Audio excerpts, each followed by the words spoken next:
Shalom Bapak Ibu Saudara yang saya kasihan Tuhan. Puji nama Tuhan kalau sampai pada saat ini hidup saya dan saudara masih ada sebagaimana kita ada. Itu semua kena anugerah Tuhan. Biarlah sebelum kita membaca firman Tuhan, mari kita bersatu dalam doa. Biarlah segala pujian hormat kemuliaan hanya bagi namamu Tuhan.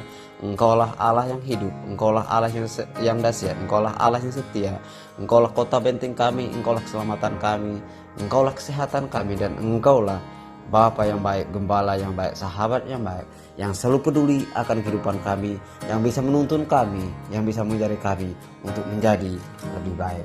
Bapa, pada saat ini Tuhan, kami juga serahkan sidang jemaat-Mu. Mungkin mereka juga lagi dalam pekerjaan atau mempersiapkan ibadah mereka, berdoa bersama. Tuhan sertai mereka, Tuhan jaga mereka, Tuhan tuntut selalu mereka dengan kuasa-Mu. Biarlah firman-Mu yang kami pelajari pada hari ini menjadi kekuatan yang baru bagi kami, memberikan motivasi dalam kehidupan kami sehingga kami menjadi orang-orang yang takut akan Tuhan. Terima kasih Bapa, terima kasih Yesus. Sekali lagi kami serahkan firman-Mu. Biarlah firman-Mu bertumbuh dan berbuah dalam kehidupan kami. Hanya di dalam nama Tuhan Yesus kami telah berdoa dan bersyukur. Haleluya. Amin. Bapak Ibu Saudara yang saksikan Tuhan, saya akan memberi perikop kepada kita pada hari ini adalah menjalani hidup sebagai manusia baru. Menjalani hidup sebagai manusia baru, kita bisa buka di dalam Efesus 4 ayat 17 sampai 26. Efesus 4 ayat 17 sampai 26. Saya akan membacakan ayat Tuhan ini untuk kita. Sebab itu kukatakan dan kutegaskan ini kepadamu di dalam Tuhan, jangan hidup lagi sama seperti orang-orang yang tidak mengenal Allah dengan pemikirannya yang sia-sia dan pengertiannya yang gelap, jauh dari hidup persekutuan dengan Allah, karena kebodohan yang ada di dalam mereka, karena kedegilan hati mereka. Perasaan mereka telah tumpul sehingga mereka menyerahkan diri kepada hawa nafsu dan mengerjakan segala dengan serakah segala macam kemarahan. Tetapi kamu bukan demikian, kamu telah belajar mengenal Kristus. Ayat 21, karena kamu telah mendengar tentang Dia dan menerima pengajaran di dalam Dia menurut kebenaran yang nyata dalam Yesus, yaitu bahwa kamu berhubungan dengan kehidupan kamu yang dahulu harus menanggalkan manusia lama yang menemui kebiasaannya oleh nafsunya yang menyesatkan, supaya kamu diperbaharui dalam roh dan pikiranmu, dan mengenakan manusia baru yang telah diciptakan menurut kehendak Allah di dalam kebenaran dan kekudusan yang sesungguhnya. Karena itu buanglah dusta, berkatalah benar seorang kepada yang lain, karena kita adalah sesama anggota. Apabila kamu menjadi marah, janganlah kamu berbuat dosa. Jangan matahari terbenam sebelum amarahmu padam. Bapak Ibu Saudara yang saksikan Tuhan, Tuhan hari ini menjelaskan setidaknya ada dua hal kepada kita, bahwa yaitu kita harus menanggalkan manusia lama dan mengenakan manusia baru. Apa itu manusia? Manusia lama itu adalah manusia yang selalu hidup di dalam daging, yang selalu mengikuti apa yang daging katakan, yang selalu tunduk kepada apa yang daging inginkan, yang selalu ingin berbuat dosa, yang selalu ingin melakukan itu kepentingan yang selalu melakukan kepentingan untuk diri sendiri, bukan untuk orang lain dan bukan untuk tujuan untuk hidup dalam Tuhan. Hidup dalam daging adalah kita selalu hidup dalam emosional, kita selalu hidup dalam keegoisan, kita selalu hidup di dalam keserakahan, kita selalu hidup di dalam kedengkian. Kenapa? Karena daging kita yang mengelola pikiran kita. Kenapa? Oleh karena itu ketika kita melihat orang, kita akan menilai orang itu. Itulah salah satu hidup dalam daging. Kita akan berbuat baik kepada orang yang berbuat baik. Itulah daging. Kita akan mengasihi orang mengasihi kita, itu adalah daging. Tetapi ketika kita hidup dalam roh, maka kehidupan kita sudah otomatis akan berubah. Kenapa? Karena roh kita itu atau roh Tuhan itu yang akan mengajari kita. Ketika kita hidup dalam roh, maka kita akan meninggalkan kehidupan lama kita. Kita akan meninggalkan kedengkian. Kita akan belajar untuk menjadi lebih mengasihi. Kita akan belajar untuk lebih peduli kepada satu sama lain. Itu adalah salah satu contoh kecilnya.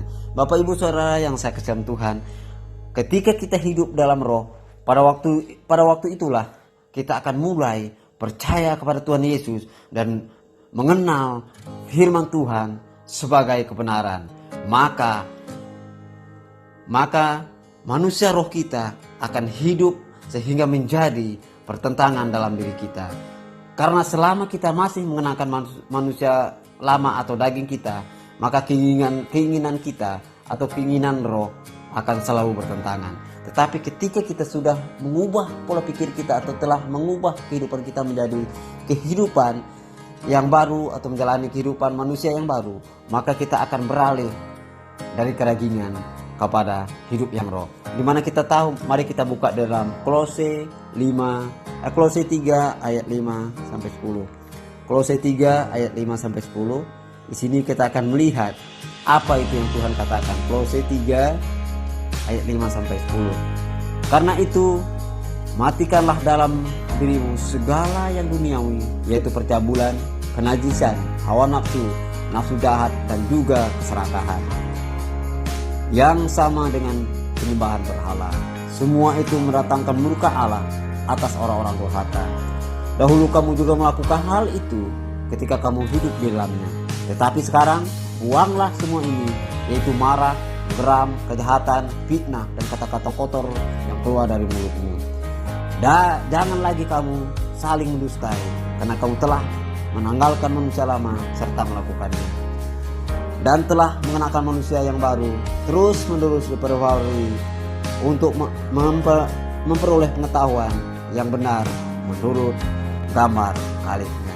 Bapak Ibu Saudara yang saya kasihi Tuhan, itulah ciri orang yang hidup di dalam roh atau manusia baru. Kita disuruh mematikan, bukan hanya meninggalkan loh, mematikan perbuatan dosa. Kita disuruh mematikan segala pencabulan, kenajisan. Salah satu contoh, ketika kita ingin tidur, kita akan matikan lampu.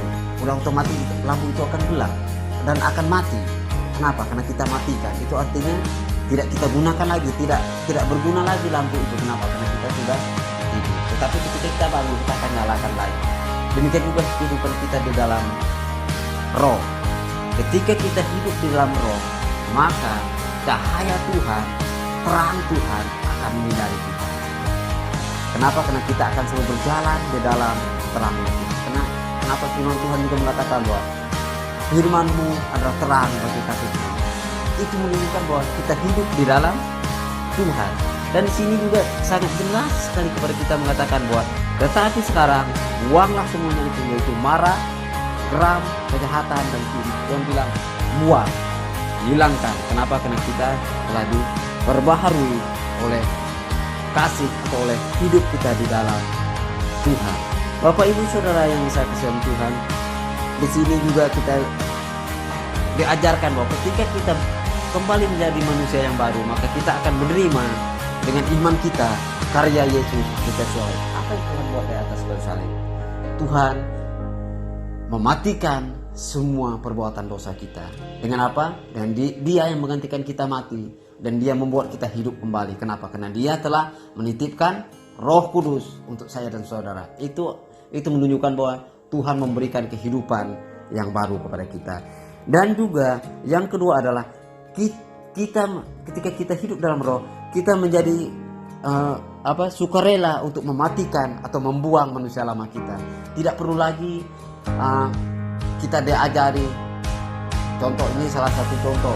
Jangan lagi kau merokok. Kenapa? Karena sebenarnya tidak perlu kita bilang seperti itu, tetapi roh itu yang akan mengajarin dia. Kenapa? Karena dia harus menjadi sukarela untuk membuang kebiasaan merokoknya itu. Kenapa? Karena ketika dia sadar bahwa tubuhnya adalah bait Allah, maka dia akan buang rokok itu. Sama juga dengan kita, ketika kita sadar bahwa diri kita adalah bait Allah, maka kita akan menjaga semaksimal mungkin kehidupan kita menjadi lebih baik. Atau semaksimal mungkin kita akan menjadi diri kita menjadi orang yang bersih. Kenapa? Karena kebersihan itu juga mencerminkan kehidupan yang enak dan nyaman. Bapak Ibu Saudara yang saya kasihi Tuhan, sekali lagi kita juga ketika kita menjadi manusia baru, maka kita akan menyerahkan seluruh kehendak kita kepada Roh Kudus, yang artinya kita melakukan kehendak Bapa, melakukan firman Tuhan setiap hari. Itu menunjukkan bahwa diri kita telah diperbaharui, sehingga kehidupan kita hari demi hari kita akan selalu menjadi lebih lemah lembut, lebih rendah hati, dan lebih mempedulikan orang lain daripada diri kita. Itu bukan berarti kita berarti kita membiarkan apa yang kita lihat itu terjadi, tetapi kita juga harus menindaklanjuti apa yang ingin Tuhan buat dalam kehidupan kita. Bapak Ibu Saudara yang sangat Tuhan berkati, hari ini saya ingin mengajarkan kepada kita bahwa marilah kita hidup menjadi manusia yang baru. Ketika kita menjadi manusia yang baru, kita sudah otomatis akan menjadi manusia yang diperbaharui oleh roh kasih Tuhan, oleh roh dan kasih Tuhan. Tetapi bukan berarti juga kita lepas dari setiap masalah dan percobaan. Kenapa? Karena Tuhan juga bilang, orang yang kukasih akan kutegur dan kuhajar. Artinya kuhajar itu ketika kita salah, maka Tuhan akan mengingatkan kita kembali. Teguran Tuhan kalau kita lihat di dalam perjanjian lama itu sangatlah mengerikan. Tetapi di dalam perjanjian baru Tuhan selalu memberikan kita kasih karunia, anugerah untuk kita dikasih kesempatan untuk berubah. Tetapi bukan berarti kita selalu bermain-main dalam dosa. Kenapa? Karena ketika kita menjadi manusia baru, kita sadar bahwa hidup kita sepenuhnya di dalam genggaman Tuhan dan Roh Kudus. Mari kita bersatu dalam doa. Terima kasih Bapa yang baik, terima kasih Roh Kudus, terima kasih buat firman-Mu yang mengajarkan kami. Jadikanlah kami menjadi lebih baik daripada hari ini. Bapa, kami ingin untuk menjadi anak-anak-Mu, dan kami juga ingin hidup menjadi manusia baru, manusia yang bertumbuh, manusia yang berbuah di dalam Tuhan. Karena kami tahu Tuhan, hanya bersama dengan Tuhan kami akan memetik kemenangan, kami akan memetik hasil, dan kami akan merasakan dan menikmati buah-buah apa yang kami perbuat dalam Tuhan. Terima kasih Bapa, terima kasih Yesus. Mari kita angkat kedua tangan kita. Biarlah berkat Abraham, Ishak, dan Yakub, berkat kedamaian, ketenangan, sukacita, dan berkat kelimpahan akan mengikuti kita mulai pada saat ini sampai Yesus datang esok hari. Dan Yesus memberkati. Amin.